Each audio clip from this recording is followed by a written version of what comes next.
Hello beautiful girls అందరూ ఎలా ఉన్నారండి? నేనైతే చాలా చాలా బాగున్నాను.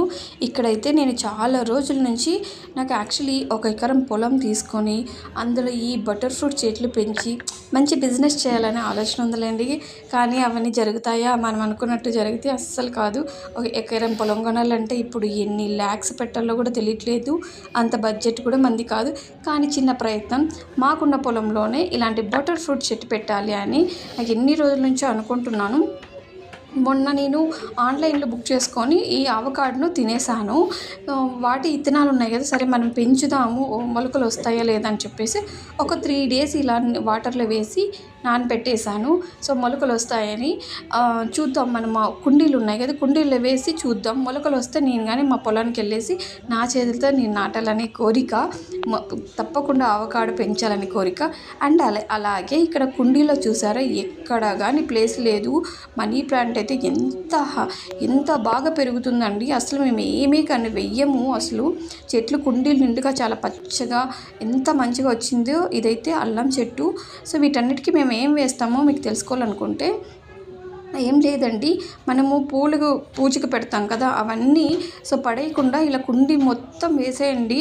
అవి 2 రోజులు 3 రోజులు కుళ్ళిపోయి మంచిగా సారవంతంగా ఫర్టిలైజర్గా మనకి పనిచేస్తుంది. అలాగే తమలపాకు చెట్టు కరెక్ట్గా సమ్మర్లో పెట్టాము. అసలు బతకదేమో అనుకున్నాం, కానీ బాగా తీగలు వచ్చి మనకి ఎక్కడైతే చివర్లో మనకి ఆకులు వస్తుంది. సో 7 o'clockకే ఎంత మంచిగా ఎండు కొడుతూ ఆ ఎండుకి మనీ ప్లాంట్ రిఫ్లెక్ట్ అవుతూ ఎంత మంచిగా అనిపించిందో. నాకైతే చెట్లు అంటే చాలా చాలా ఇష్టం. సో సరే ఇలా ఆవకాడో చెట్టు ఇత్తనాలు పెట్టేద్దామని చెప్పాను కదా, ఎక్కడ ప్లేస్ లేకపోతే ఇంకా ఈ అలోవెరా కుండి మాత్రమే నాకు ఖాళీగా అనిపించింది. సరే మొలకలు వస్తే మనం ఇందులో ఉంచేం తర్వాత మారుస్తాం కదా అని చెప్పేసి ఇలా గోతి తవ్వి దాన్ని బూంచేసాను.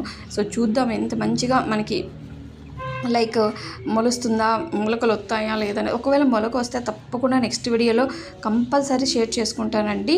సో అలాగే మా అలోవెరా కూడా చాలా హెల్తీగా పెరుగుతుంది. అసలు మేము వాటర్ కూడా అప్పుడప్పుడు వేస్తాము. వీటన్నిటికీ కారణం సో పువ్వులు మేము ఇలా వేయడమే, పువ్వుల్ని పడేయకుండా పువ్వుల్ని అలా చెట్లకు వేయడమే. సో చాలా బాగా పెరిగింది. మా ఇంటి ప్రతి కుండీలోనూ తులసి మొక్కలు ఉంటాయి. అండ్ ప్రతి చోట మనీ ప్లాంట్ ఉంటుంది. చాలా మంచిగా పెరుగుతాయి. సో మీరు ఇలాగ ట్రై చేశారా? మన ఆవకాడను పెంచడానికి ఒక్కో ఫ్రూట్ ఎంతో ఉందంటే బెంగళూరులో ఒక్కో fruit 80 rupees, 100 rupees. Next time అసలు నేను కొనకూడదండి, ఇట్లా మా చెట్లో పెరుక్కొని తినాలని ఆశ. సో మీకు కానీ ఛానల్ నచ్చినట్లయితే ప్లీజ్ సబ్స్క్రైబ్ మీ channel. Thank you. Bye bye friends.